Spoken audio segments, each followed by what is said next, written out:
The innovative team at EarthRoamer is introducing unique new features for its XVLT.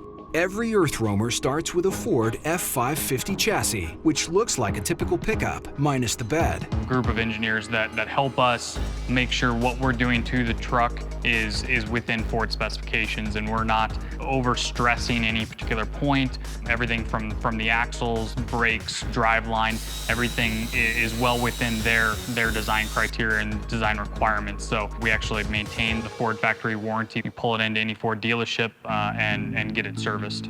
The first thing we'll do is remove the interior. After that, we'll actually remove this rear window and do our pass-through cutout, which will give us full access from the cab to the camper. After that, we'll go ahead and start removing the suspension. The dual rear tires will get converted over to a super single tire. We'll add an additional 50-gallon midship transfer flow tank. That'll give us a total of 90 gallons worth of capacity. And what exactly does that 90 gallons equate to in the real world? We're getting anywhere from 10 to 12 miles per gallon on the highway. So typically you'll have a 1,000-mile range with that full fuel tank. The camper body of the XVLT is manufactured exclusively for EarthRoamer and requires 6 to 8 weeks to construct. It's a very expensive and difficult part to produce. It's essentially the same way that high-end boat hulls are made. It's a sandwich construction, so there's a layer of woven fiberglass on both the inside and the outside of the body with a sandwich core of ingrained balsa. And it's that sandwich structure that gives it tremendous strength along with good insulation value and keeps the body lightweight. In Phase 1 of the multi-week camper body construction, a subfloor is installed, along with the pass-through that ties the cab to the truck. The insulation, wall paneling, electrical panels, and plumbing each follow in turn. The amount of water you carry is probably, that along with fuel are the two critical things that you just have to have enough of. We've got the carrying capacity. We went with 90 gallons of water. In Phase 2, the cabinetry is installed and the camper body gets married to the chassis. To mount the camper to the chassis, we'll use a 3-point mounting system. We'll have a mount here and one on the opposing side. That will be the rigid mount of the system. In the center of the back, there will be a pivot mount. And what that will do is it will allow the frame of the truck to flex.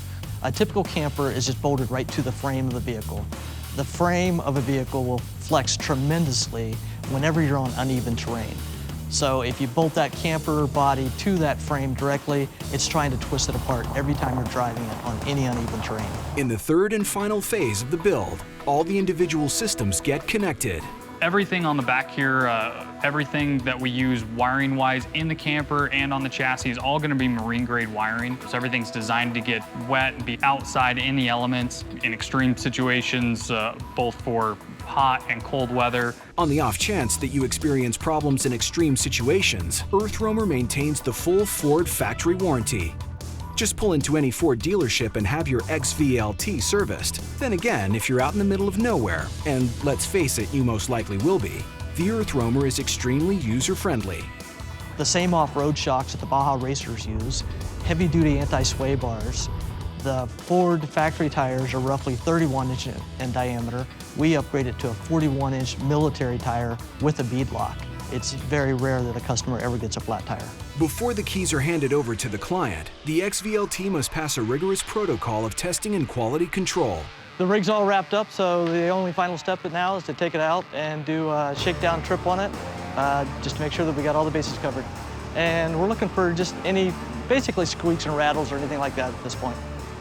Here in Colorado, it's a perfect location for all of our R&D and testing procedures. We can, 15 minutes away from the mountains, go up, test every vehicle before it's delivered to the customer, make sure it meets their expectations for the quality of the vehicle and the finished product. Even though it's very complex under the skin, it's designed to be reliable.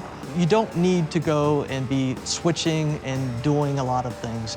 You can just go out and use it. To set up camp, all you really need to do is shut the engine off, go to the back of the vehicle, turn your lights on, and you're ready to go.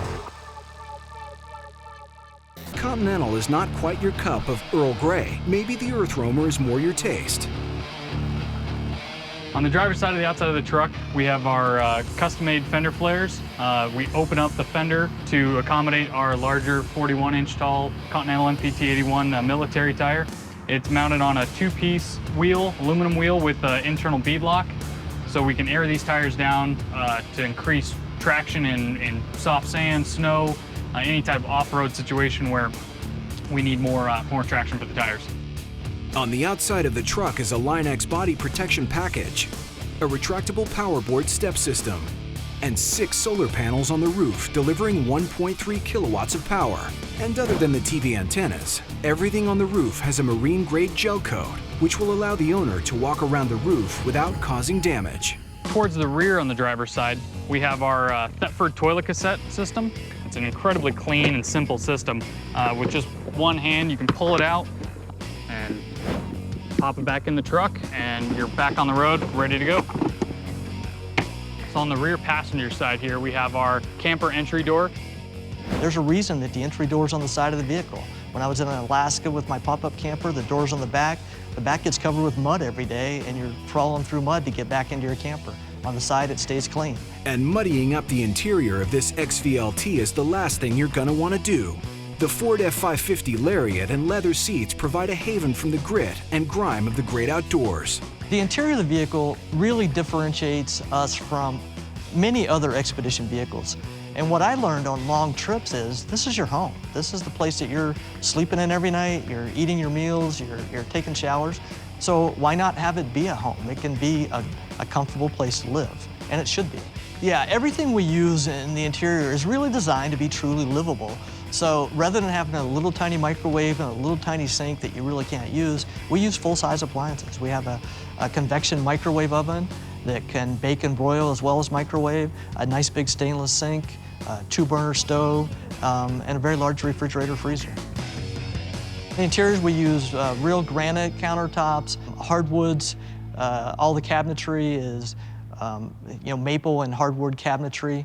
Additional onboard amenities include a 32-inch LCD TV on a swing-out mount, built-in ladder storage under the master bed, a dinette with a swivel-top table that pivots for face-to-face eating, and a galley with a hidden shelf that can be used to expand the available counter space. Keep in mind that going off the grid in this bad boy will cost you a cool $400,000. We have EarthRoamers all over the world, primarily in the US, but we have a customer in Iceland, we have one in Australia. We actually have one Australian couple that bought an EarthRoamer and drove it completely around the world. It's a vehicle that will get you to the places that you want to go and keep you very comfortable once you get there, no matter what the weather conditions are. The common thread I see with virtually all EarthRoamer owners, they come in a wide range of ages. We have both men and women buying EarthRoamers, but the real defining factor is a sense of adventure.